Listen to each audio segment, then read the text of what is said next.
ജീവിതത്തിൽ നിന്ന് ഇറങ്ങിപ്പോയി കഴിഞ്ഞാൽ നിങ്ങളുടെ ജീവിതം നശിച്ചു പോകുമെന്നാണോ മക്കളെ നിങ്ങൾ കരുതുന്നത്? നിങ്ങൾ മനസ്സിലാക്കേണ്ട ഒരു കാര്യം, പല പെൺകുട്ടികളും ആരെങ്കിലും ഒക്കെ തേച്ചിട്ട് പോകുന്ന സമയത്ത് എൻ്റെ ജീവിതം മടുത്തു, തീർന്നു, ഇനി എനിക്ക് ജീവിക്കാൻ പറ്റില്ല, ആ വ്യക്തി ഇല്ലാതെ എനിക്ക് ജീവിക്കാൻ പറ്റില്ല, ഇനി ഞാൻ എങ്ങനെ മുന്നോട്ട് പോകുമെന്ന് ഓർത്ത് ഡിപ്രഷനിലേക്ക് പോകുന്ന പെൺകുട്ടികളുണ്ട്. മക്കളെ, നിങ്ങൾ നല്ല സ്ട്രോങ് ആയിട്ട് നിൽക്കുക. നിങ്ങൾക്ക് കരയണോ? നിങ്ങൾ കുറെ കരഞ്ഞ് കഴിഞ്ഞിട്ട് നിങ്ങൾ നല്ല സ്ട്രോങ് ആയിട്ട് നിൽക്കുക.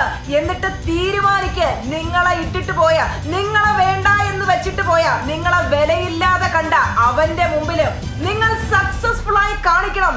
നാളെ നിങ്ങളുടെ സക്സസ് കാണുമ്പോ അവന് തോന്നണം, ഞാൻ ഈ പെൺകുട്ടിയാണല്ലോ വേണ്ട എന്ന് വെച്ചത്, ഈ മുത്തിനെയാണല്ലോ ഞാൻ നഷ്ടപ്പെടുത്തിയെന്ന് ഓർത്ത് അവന്റെ മനസ്സിൽ അവന് കുറ്റബോധം നിറയണം. അത് നിറയ്ക്കാൻ നിങ്ങൾക്ക് കഴിയണം. അതിനു വേണ്ടിയിട്ടാണ് നിങ്ങൾ നിരന്തരം ശ്രമിക്കേണ്ടത്. അപ്പൊ ഇത് കാണുന്ന ആൺകുട്ടികൾ പറയും, ഞങ്ങളെ തേച്ചിട്ട് പോയ പെണ്ണുങ്ങളോ, തിരിച്ചും അതുപോലെ ചെയ്യണം മക്കളെ, ചെയ്ത് കാണിച്ചു കൊടുക്കണം. അവരുടെ മുമ്പിൽ സ്ട്രോങ് ആയിട്ട് വിജയിച്ച് കാണിച്ചു കൊടുക്കണം. ഇതുപോലുള്ള അടിപൊളി മോട്ടിവേഷൻ ആയിട്ട് ഫോളോ ചെയ്ത് കൂടെ കുടിക്കും.